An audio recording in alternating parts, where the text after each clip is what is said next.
नमस्कार मित्रों, मैं गायक कलाकार विपुल दोषी अहमदाबाद गुजरात से हूँ और आपकी ही अपनी चैनल सिंगर विपुल दोषी's किचन में आप सभी मित्रों का मैं बहुत बहुत स्वागत करता हूँ। आज इस एपिसोड में मैंने दो रेसिपी को एक साथ लिया है। फर्स्ट पार्ट में है महाराज दाल, अरहर की एक विशेष प्रकार की दाल जिसकी रेसिपी बहुत से लोग सीखना चाहते हैं। सुनने में तो बहुत सिंपल लगेगा कि दाल में क्या रेसिपी और क्या सीखना, पर ज़्यादातर शादी ब्याह में और इस तरह के फंक्शंस में चावल के साथ ये दाल बनाई जाती है और महाराज की दाल की अपनी एक अलग रेसिपी होती है और उसका एक अपना ही टेस्ट होता है। चाहे आप ये दाल बनाते हो अपने घर में, अरहर की सिंपल दाल होती है जिसे तुवेर की दाल भी कहते हैं, पर मैं कहूँगा एक बार आप इस रेसिपी के साथ बनाना और जिस जिस चीज़ को मैंने कहा है वो सारी चीज़ों का इस्तेमाल करना है। कोई भी चीज़ उसमें छोड़नी नहीं है। अगर नींबू है तो नींबू ही यूज़ करना है, अगर गुड़ है तो गुड़ ही यूज़ करना है, अगर चीनी है तो चीनी ही यूज़ करना है। बिल्कुल परफेक्ट जो मैंने कहा है वही आपको यूज़ करना है। तो इसका अपना एक जो टेस्ट है वो एक्स्ट्रा ऑर्डिनरी है और मैं तो कहूँगा जितनी चीज़ें मैंने इसमें बताई है वो सारी चीज़ें जब हो आपके पास घर में तभी आप इस रेसिपी को बनाइए, क्योंकि एक भी चीज़ आप अगर स्किप करोगे, मान लीजिए कि आपने मेथी दाना दाल में यूज़ नहीं किया तो बिल्कुल वो दाल चेंज हो जाएगी, वो एक आम दाल बन जाएगी। जो हमारी स्पेशलिटी है वो इसमें नहीं दिखेगी। ठीक है, तो हर एक चीज़ को आप इसमें जो बताया है उसी तरह से बनाइए तो बहुत ही अच्छी रेसिपी बनेगी। जिन्होंने मेरे हाथ से बनी हुई ये दाल और ये जो सब्ज़ी मैं बताने वाला हूँ वो ऐसा तो सिंपल आपको सब्ज़ी लगेगी कि चलो भाई चने और आलू की सब्ज़ी दोनों मिक्स करके हम लोग कई बार बनाते हैं, मगर ये जो रेसिपी है वो कौन सी रेसिपी है कि जो सत्तू की पूरी के साथ या सत्तू की कचौरी के साथ इस सब्ज़ी को बनाकर खाया जाता है। तो बहुत ही एक्स्ट्रा ऑर्डिनरी है, ये कोई सिंपल रेसिपी नहीं है। तो एक एक पॉइंट को आप ध्यान से देखिए, समझिए और उसके बाद जैसे जैसे मैंने कहा है बिल्कुल उसी तरह से बनाइए। तो ये रेसिपी मेरा वादा है कि आपको बहुत ही पसंद आएगी और जिन्होंने मेरे हाथ से बनी हुई ये सब्ज़ी और ये दाल खाई है उन्होंने मेरी बहुत तारीफ़ की है। तो इसलिए मैं कई दिनों से सोच रहा था कि इस रेसिपी को मैं सबके साथ शेयर करूं। तो आप भी बनाइए और कैसी बनी है ये भी मुझे बताइए। आज मैंने जो बनाई है वो बहुत ही बेस्ट बनी है। मैं अपना अनुभव बता रहा हूँ और आप अपना अनुभव मुझे कमेंट करके ज़रूर बताइएगा। धन्यवाद। आइए शुरू करते हैं अब वीडियो।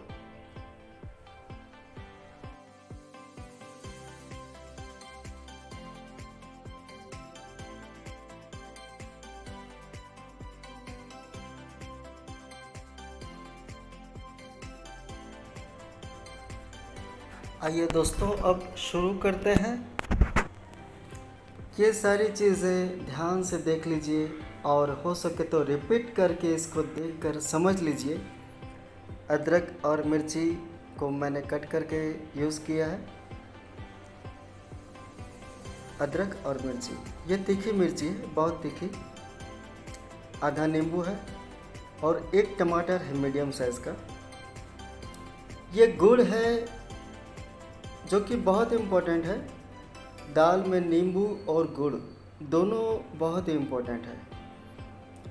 किसी भी चीज़ को स्किप नहीं करना है। जो सामग्री मैंने बताई है, बिल्कुल वो सारी सामग्री को आपको यूज़ करना है। इस दाल में एक बात खास ध्यान रखिएगा कि कुछ दाल ऐसी होती है जिसमें हम लहसुन और प्याज का उपयोग करते हैं, पर स्ट्रिक्टली लहसुन और प्याज इस दाल में यूज़ नहीं करना है। स्ट्रिक्टली न ही प्याज और न ही लहसुन।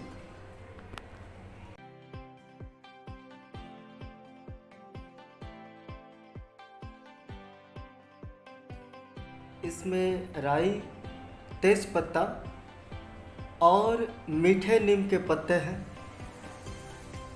छौंक लगाने के लिए।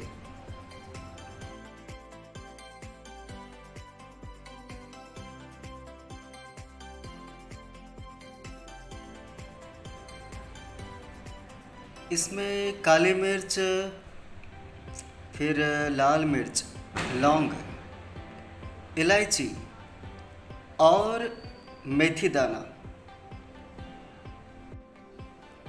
मेथी दाना से दाल का स्वाद भी बहुत अच्छा आता है और दाल गाढ़ी बनती है, यानी कि बहुत पतली नहीं लगती। इलायची आप चाहे तो पीस कर डाल सकते हैं।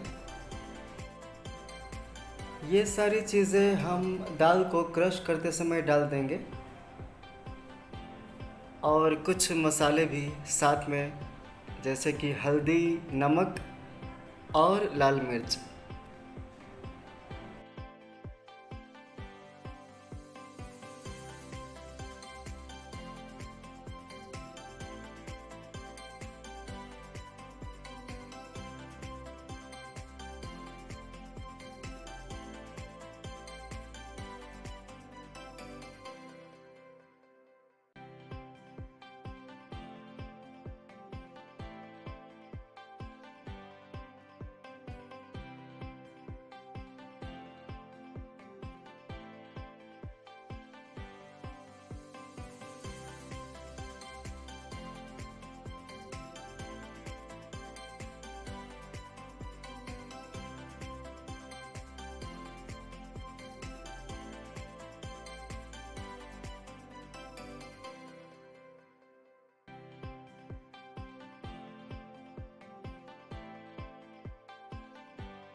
अभी पहली बार इस दाल में हमने टमाटर, करी लीव्स और कुछ मसाले जो हमने पीसे थे, खड़े मसाले जो हमने पीसे थे, वो सारे मसाले इसमें हमने डाल दिए हैं और इसे हम दाल को अभी उबालेंगे। करीब कम से कम हमें 15 मिनट तक दाल को उबालना है।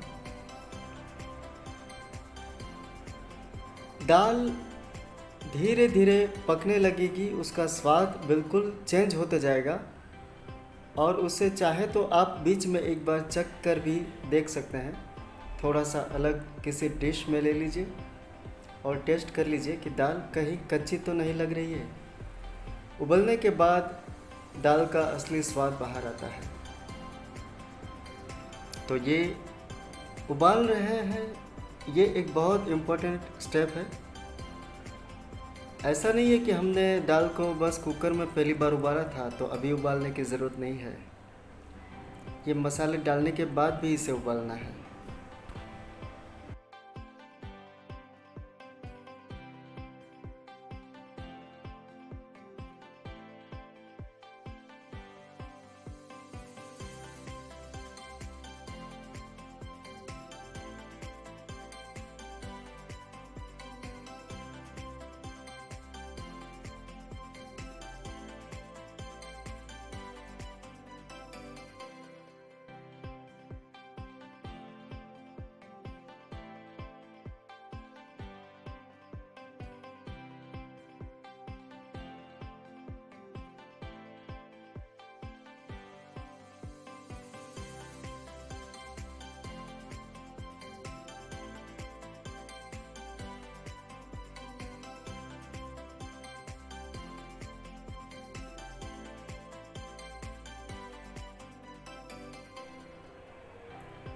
और एक बात ज़रूरी है कि दाल जो है वो सिर्फ अरहर की ही यूज़ कीजिए।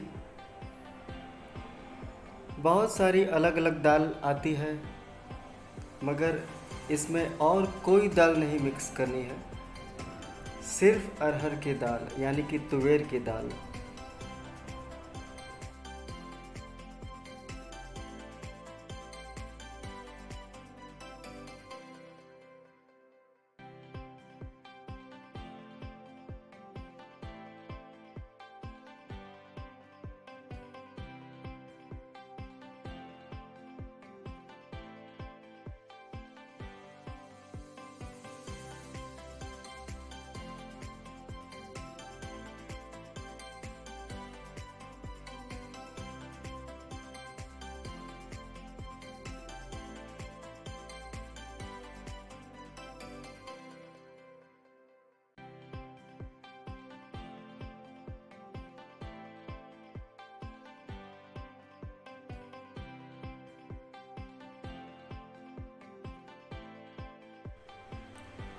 उबलती हुई दाल में अगर हल्दी कुछ ज़्यादा होगी तो वो इस तरह से साइड में जमा होती जाएगी। आप चाहें तो इस हल्दी को रख सकते हैं और नहीं तो उसे निकाल कर अलग भी कर सकते हैं।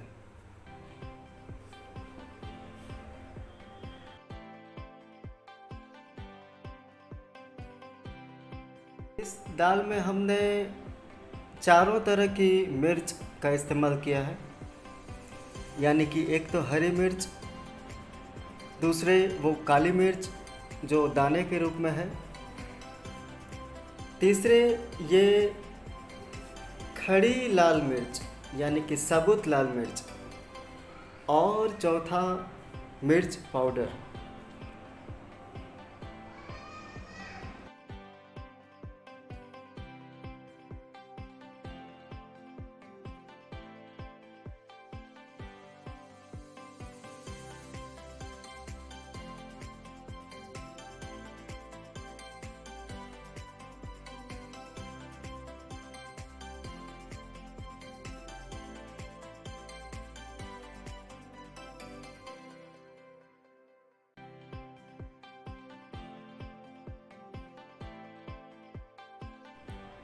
क्या आपने इस बात पे गौर किया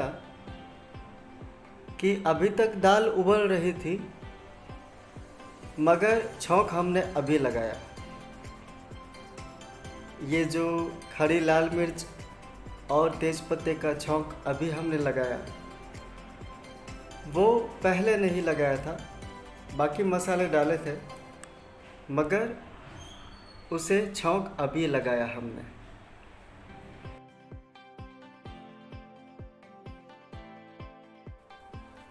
अब आखिर में हम इसमें धनिया पत्ता डालेंगे। धनिया पत्ता सबसे पहले जब हम मसाले डालते हैं तब नहीं डालने हैं, सबसे आखिर में ही डालने हैं, इस बात का ध्यान रखिएगा।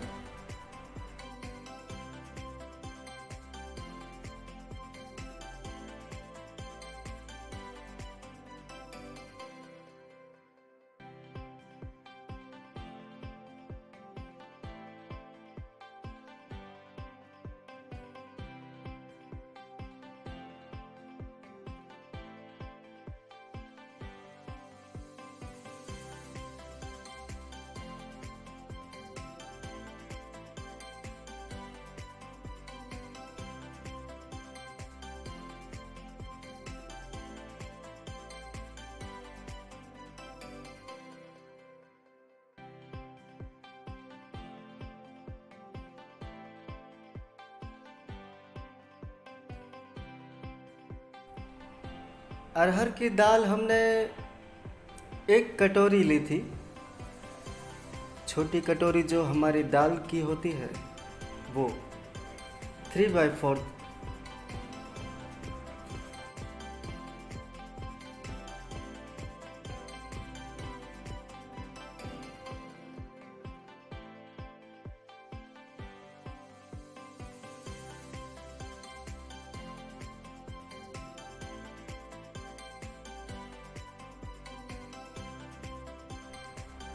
लगभग 15 मिनट के करीब इस दाल को उबाला है और अब ये दाल बिल्कुल रेडी है और बहुत ही अच्छी बनी है। मैं चाहूँगा इसे आप ज़रूर ट्राई कीजिए।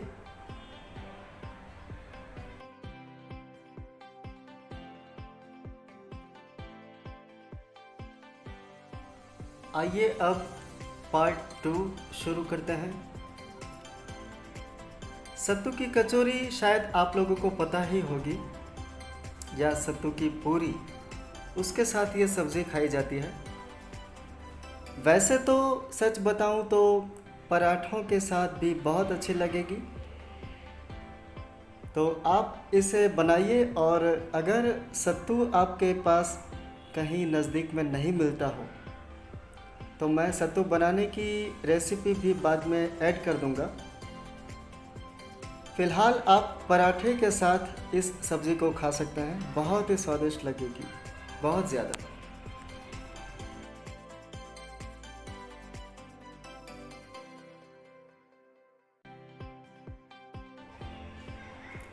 आइए अब सामग्री देख लेते हैं। शक्कर है करीब 1.5 चम्मच, उबले हुए आलू हैं, हरी मिर्च, अदरक, और इसमें डिश में है मेथी दाना, दालचीनी, फिर काली मिर्च और लौंग,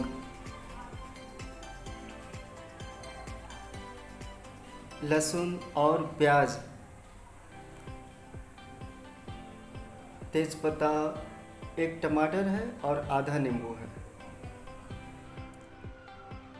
चने जो हैं वो मैंने रात को भिगोए थे, उसमें थोड़ा सा सोडा डाला था और सवेरे उसको उबाल कर उसके बाद इसे यूज़ कर रहे हैं। यानी कि चने और आलू ये दोनों पहले से उबले हुए हैं।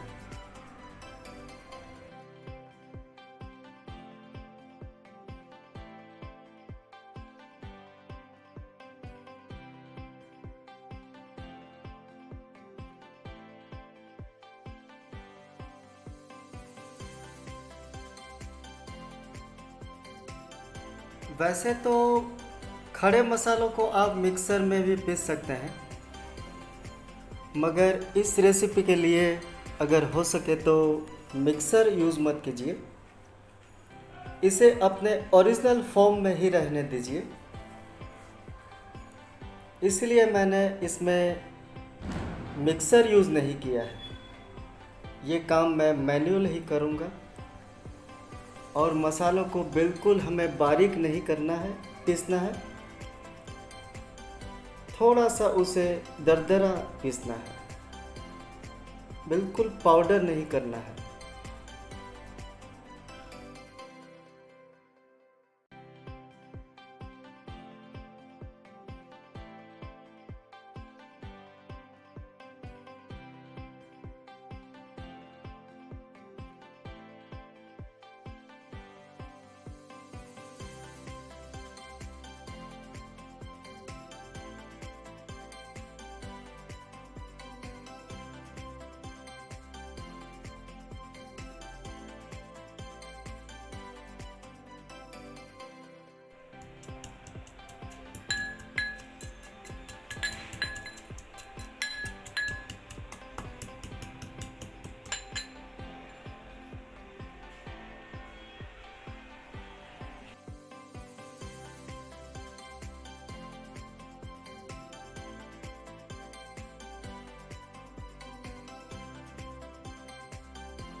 अभी ये खड़े मसालों में हम तेज़पत्ते, लाल मिर्च, खड़ी लाल मिर्च यानी कि, और करी पत्ते यूज़ नहीं करेंगे, ये सबसे आखिर में यूज़ करेंगे।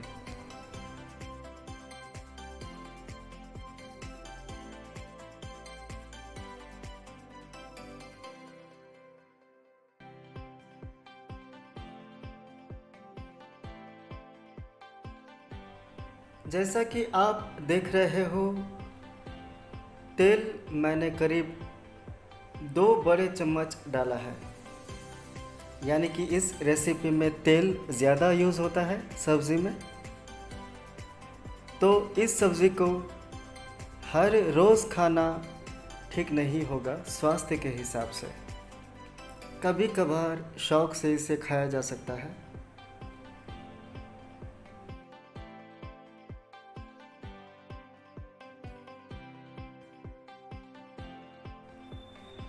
ज़्यादा तेल और मसाले वाली रेसिपीज़ जो होती है वो हमें बहुत पसंद होती है, ये बात तो सच है। मगर स्वाद के साथ साथ हमें अपने स्वास्थ्य का भी ध्यान रखना है।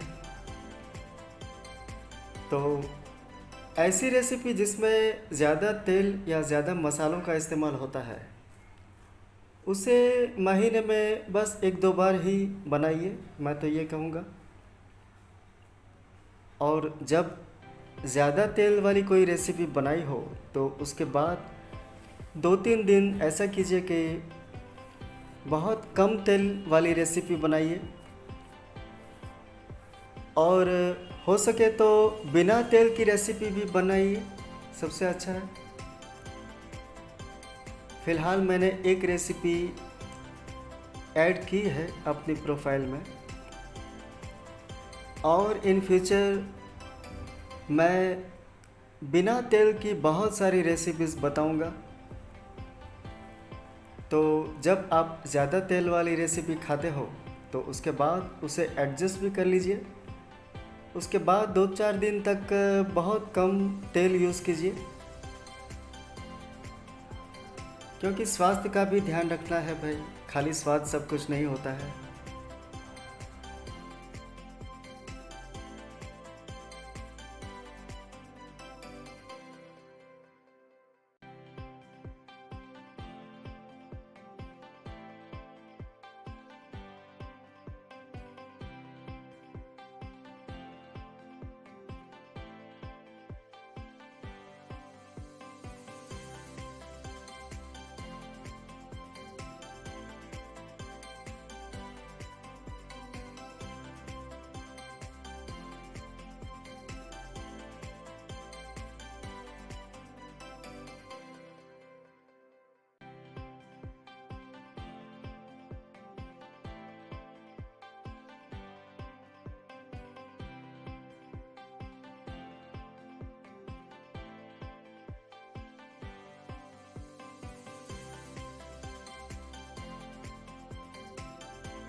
चने हमारे देसी चने हैं, जिसे हम देसी चने कहते हैं।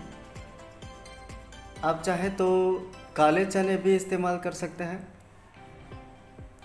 काले चने बहुत कम जगह पर मिलते हैं, पर वो भी स्वास्थ्य के लिए बहुत ही अच्छे होते हैं। चने किसी भी रूप में हो, ताकत के लिए बहुत ही ज़्यादा लाभदायक होते हैं। ऐसा कहा जाता है कि चने खाने से घोड़े जैसी ताकत आती है।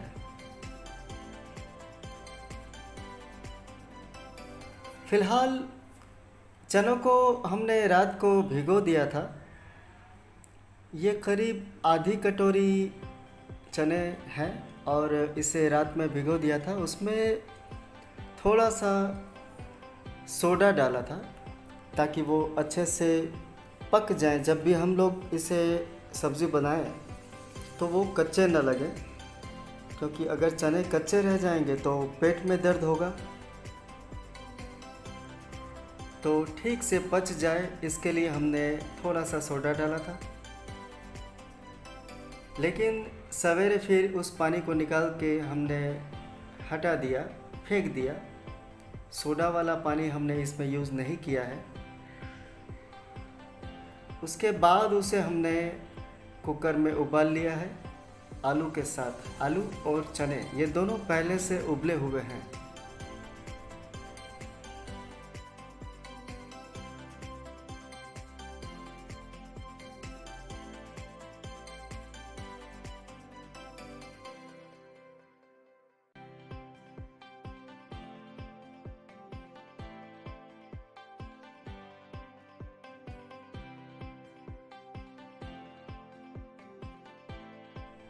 सबसे पहले आलू, प्याज और चने, ये तीनों चीज़ें हम सीधे ही तेल में सेक रहे हैं। अभी और कोई मसाले हमने इसमें डाले नहीं हैं। और जो टमाटर हमने रखा था वो इसमें अभी डाल दिया, क्योंकि थोड़ी सी इसमें नमी भी बनी रहे और ये सारी चीज़ें अच्छे से पक जाए।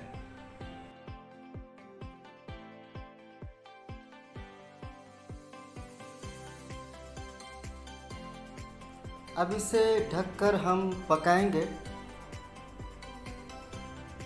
पहले के ज़माने में तो ऐसे कांच के लिड या इस तरह के ढक्कन नहीं हुआ करते थे। थाली ढकी जाती थी और उसमें ऊपर थोड़ा सा पानी रखा जाता था, ताकि थाली वाला पानी जब उबलने लगे तो हमें पता चल जाए कि अंदर जो चीज़ है वो अब पक चुकी है, यानी कि पक रही है। ये उससे अनुमान लगाया जाता था। शायद आप में से बहुत से लोगों ने ऐसा किया होगा।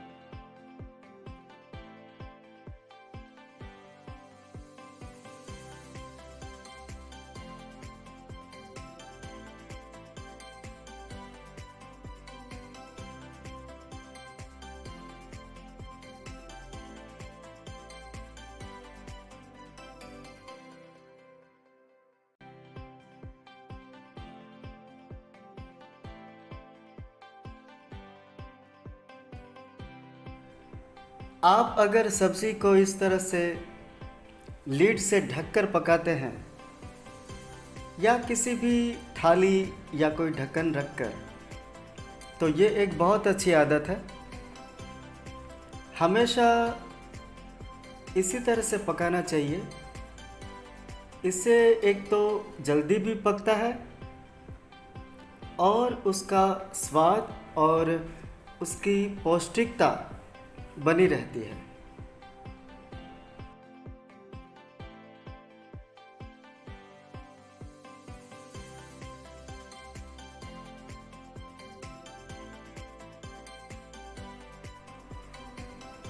शक्कर चाहे 1 चम्मच ही डालें, लेकिन उसे आखिर में डालिए। और नमक भी जब सब्ज़ी पक जाए उसके बाद लास्ट में डालिए।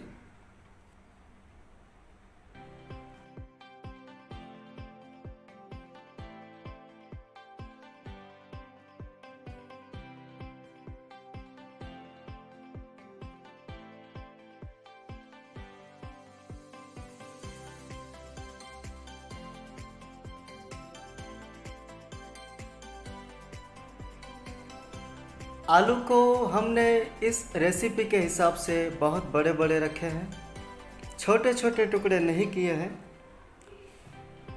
और दूसरी ज़रूरी बात कि इसके छिलके निकालने नहीं हैं, फेंकने नहीं हैं। छिलकों के साथ ही आलू को यूज़ करना है। ये स्टेप बहुत ज़रूरी है।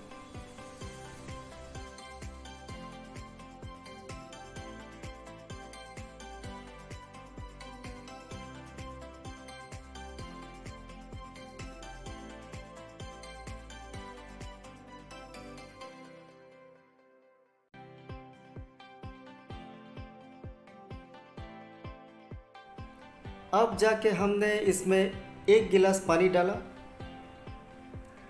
इसे रस भरा बनाने के लिए, गुजराती में इसे रसा कहा जाता है और हिंदी में या बिहारी में जौल कहा जाता है। इसके बाद जब हम मसाले डालेंगे तो इसे हमें और उबालना पड़ेगा कुछ देर तक मसालों के लिए। तो पानी आप और ज़्यादा भी डाल सकते हैं, क्योंकि ज़्यादा पानी होगा सब्ज़ी में तो उसका टेस्ट और पूरी के साथ खाने में काफ़ी सहूलियत रहेगी। और अगर आपको ज़्यादा सूखी सब्ज़ियाँ पसंद हों तो आप अपनी इच्छा से कम पानी में भी बना सकते हैं।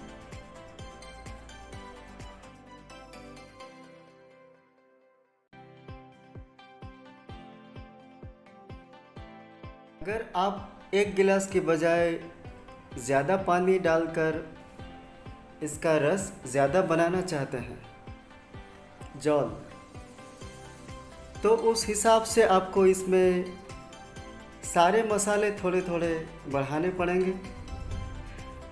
नमक भी थोड़ा बढ़ेगा, पाउडर लाल मिर्च भी बढ़ेगी। तो ये सारे मसाले थोड़े थोड़े उस हिसाब से आपको बढ़ा देने हैं।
कुछ लोग आलू को पहले से बिना उबाले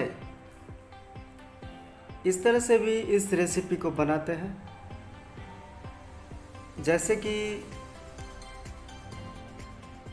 सिर्फ आलू को धोकर उसके छिलकों के साथ उसे काट लेना है और जिस तरह से अभी हमने बनाया बिल्कुल उसी तरह से बनाना है।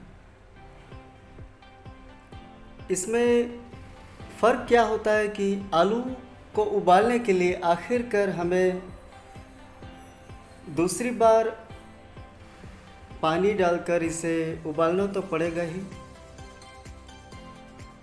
तो आपको जो भी ज़्यादा सहूलियत भरा लगे वैसे आप बना सकते हैं,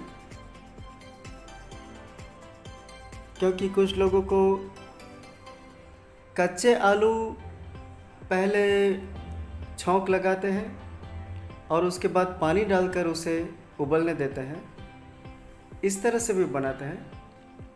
और कुछ लोग इस तरह से बनाते हैं कि आलू को पहले से उबाल लेते हैं और उसके बाद इस तरह से बनाते हैं। तो आपको दो में से जो भी सहूलियत भरा लगे उस तरह से आप इसे बना सकते हैं।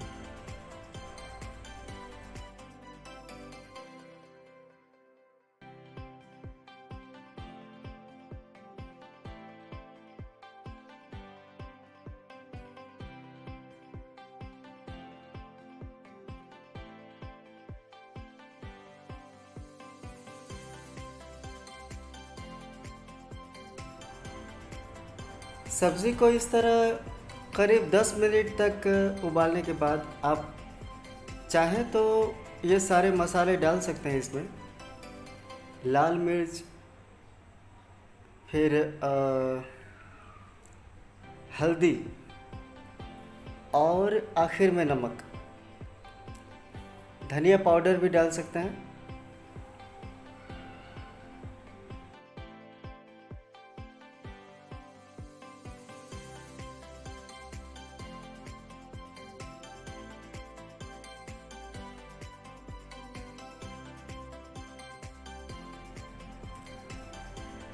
दरअसल मुझे ऐसा लगता है कि कुछ लोग छौंक लगाने का मतलब नहीं समझे होंगे। खासकर जो लोग गुजराती हैं उन्हें ये बात शायद समझ में नहीं आएगी, तो मैं बता देता हूँ। फ़िलहाल ये जो प्रोसीजर है, ये तेल में हम जो ये सारे मसाले डालकर, गुजराती में जिसे वघार बोलते हैं, वही ये प्रोसीजर है। इसे छौंक लगाना बोलते हैं, यही प्रोसीजर। तो इसमें तेल में मैंने जो लाल मिर्च डाली है,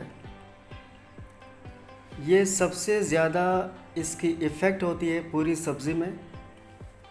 लेकिन आपको ध्यान रखना है कि जब छौंक लगाते समय तेल में आप लाल मिर्च डालते हो, लाल मिर्च पाउडर, तो वो लाल मिर्च पाउडर किसी भी हालत में जलना नहीं चाहिए, वरना सारी सब्ज़ी ख़राब हो जाती है, उसका पूरा टेस्ट ख़त्म हो जाता है। तो जैसे ही गरम तेल में हम लाल मिर्च पाउडर डालते हैं तो तुरंत ही उसे सब्ज़ी के साथ मिला देना है।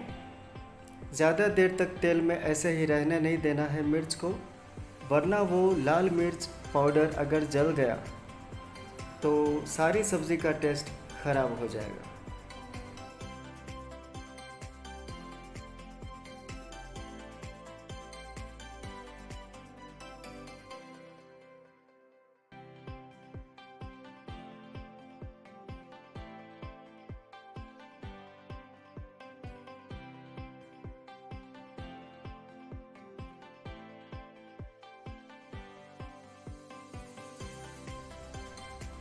ये दोनों ही रेसिपीज़ ऐसा नहीं है कि सिर्फ देखने में अच्छे लग रही है,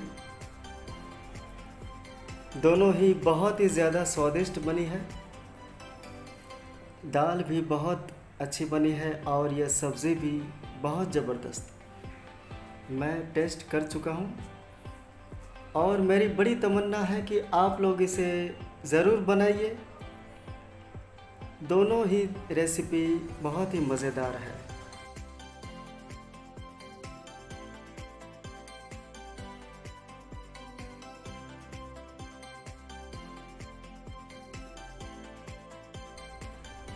दोस्तों, वैसे तो ये रेसिपी मैंने दोनों रेसिपी एक ही वीडियो में ली है, पर एक दूसरे के साथ कोई लेना देना नहीं है। बासमती चावल के साथ ये दाल खाई जाती है और जो दूसरी रेसिपी है सब्ज़ी, वो कचौरी यानी कि सत्तू की कचौरी या सत्तू की पूरी, उसके साथ खाई जाती है। एक बात बताना मुझे ज़रूरी लगता है कि चूँकि जो सब्ज़ी है उसमें कुछ ज़्यादा तेल यूज़ होता है, तो करीब मैंने इसमें 4 बड़े चम्मच नियर अबाउट उसको मैंने यूज़ किया है। 3 चम्मच से ज़्यादा है, तो इसमें टेस्ट के लिए तेल थोड़ा ज़्यादा ऐड किया जाता है। लेकिन मैं चाहूँगा कि ऐसी सब्ज़ी जिसमें बहुत ज़्यादा तेल हो, इसे बार बार नहीं बनाना चाहिए, या तो महीने में 1 या 2 बार बनाइए तो ठीक है, क्योंकि ज़्यादा तेल हेल्थ के लिए ठीक नहीं होता है। तो मैं खुद बहुत ज़्यादा तेल वाली रेसिपीज़ नहीं बनाता हूँ, और जब ऐसी कोई सब्ज़ी मैं बनाता हूँ तो उसको एडजस्ट करने के लिए फिर बाकी के दिनों में तेल उतना मैं कम यूज़ करता हूँ, या बिल्कुल तेल के बिना भी 1 या 2 दिन आप एडजस्ट कर लीजिए।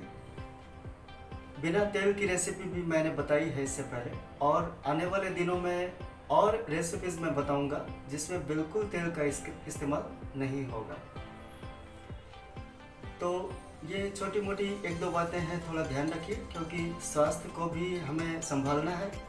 सिर्फ स्वाद ज़रूरी नहीं है, स्वाद के साथ स्वास्थ्य भी अच्छा होना चाहिए। स्वास्थ्य ख़राब नहीं हो जाना चाहिए कि चलो भाई बहुत ज़्यादा तेल वाली चीज़ खा ली या बहुत ज़्यादा मिठाई खा ली। तो आजकल मैंने देखा है फ़िलहाल इन दिनों बहुत ज़्यादा त्योहार है, बहुत सारी अलग अलग प्रसादी आ रही है और सब लोग मज़े से मीठा खा रहे हैं और ज़्यादातर लोग बीमार पड़ रहे हैं। तो ऐसा नहीं होना चाहिए।